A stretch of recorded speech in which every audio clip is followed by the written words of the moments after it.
بسم اللہ الرحمن آج کے درس سے سبق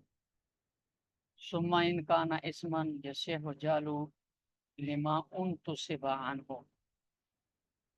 جاز ان یکون له ولمتعلقه والا فهو لمتعلقه فیطابق فیہما ما قصد۔ یہاں سے مصنف رحمۃ اللہ علیہ تمیز عن الجملہ جس کی بحث چل رہی ہے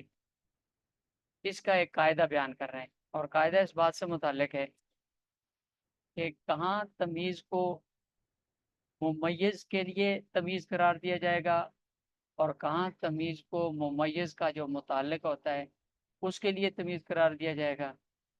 اور کہاں تمیز اپنے ممیز کے مطابق آئے گی مفرد تثنیہ جمع ہونے میں، اور کہاں کے مطابق نہیں۔ اس کے بارے میں یہ قاعدہ بیان فرما رہے ہیں۔ فرماتے ہیں کہ تمیز یا تو اسم ہوگی یعنی اسم ذات ہے، اور یا پھر وہ تمیز اسم صفت ہوگی۔ صفت کی بات آگے آ جائے گی، یہاں ثم ان کان سے صرف اسم ذات کو بیان کر رہے ہیں۔ اگر تمیز اسم ذات ہو تو پھر دو حال سے خالی نہیں، اس میں دو صورتیں پائی جائیں گی۔ پہلی صورت تو یہ ہوگی کہ یہ تمیز ایسا اسم ہوگی کہ جو ممیز پر بھی اس کا اطلاق درست ہوگا اور ممیز کا جو متعلق ہوتا ہے اس پر بھی اس کا اطلاق درست ہوگا۔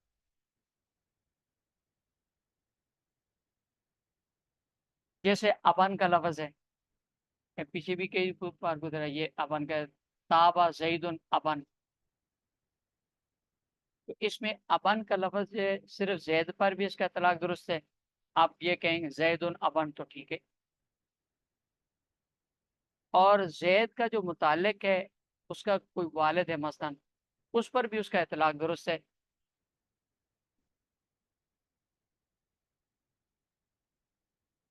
دوسری صورت یہ ہوگی کہ وہ تمیز ایسا اسم ہوگی جو جس کا اطلاق ممیز پر کرنا درست نہیں ہوگا،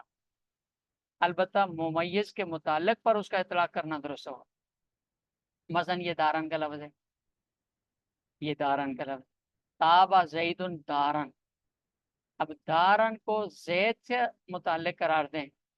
زید پر اس کو معمول کریں اور آپ کہیں زید دارن، تو نہیں کہہ سکتے کیونکہ زید گھر نہیں ہے، زید کو گھر نہیں کہا جا سکتا، اس لیے دارن کو زیدن کی تمیز نہیں بنایا جائے گا، بلکہ زید کا جو متعلق ہے زید اس کی اس کو تمیز بنائیں گے، اس میں جو ابہام ہوگا اس کو وہ دور کریں۔ اب جب آپ پہلی جو صورت ہوگی کہ وہ اسم یہ شیخ جال لما انتصب عنہ، کہ اس کو اپنے منتصب عنہ یعنی ممیز کی پر بھی اس کا اطلاق کرنا درست ہو، وجاز ان یکون لمتعلقی اور اس کے متعلق پر بھی اس کا اطلاق کرنا درست ہو، تو اس تمیز کو دونوں کی تمیز بنانا درست ہے۔ مثلا آپ نے دیکھا کہ زید اپنی اولاد کے ساتھ اچھا سلوک کر رہا ہے، تو آپ کہیں گے تاب زید ابن، یہاں تمیز زید کی تمیز ہوگی۔ زید تابا زید ابن کا مطلب ہے تابا شیء منصوب الی زید، کہ وہ چیز جو زید کی طرف منصوب ہے وہ بڑی اچھی ہے۔ وہ کیا چیز ہے؟ ابن، یعنی زید کا باپ ہونا، زید بہت اچھا والد ہے، تو ابن یہ زید ان کی تمیز ہوگی۔ اور اس کو زید کے متعلق کی صفت بھی تمیز بھی قرار دینا درست ہے، کہ آپ نے دیکھا زید کا جو اپنا والد ہے، مثال کے طور پر اس کا نام بکر ہے، تو بکر صاحب کو آپ نے دیکھا وہ اپنی اولاد کے ساتھ بڑا اچھا سلوک کر رہا تھا، وہ زید کے ساتھ بڑا اچھا سلوک کر رہا تھا، تو آپ نے ابن کو زید کے متعلق یعنی بکر جو زید کا والد ہے اس کی صفت قرار دیا۔ تابا زید ابن جب کہیں گے تو اس صورت میں مطلب ہوگا تابا شیء منصوب الی زید، کہ زید کی طرف جو منصوب شے وہ بڑی اچھی ہے، اور وہ منصوب کیا ہے کہ زید کا بکر باپ ہے، لہذا ابن کو بکر کی جو کہ محذوف ہے جملے کے اندر، اس کی تمیز قرار دینا یہ بھی درست ہوگا۔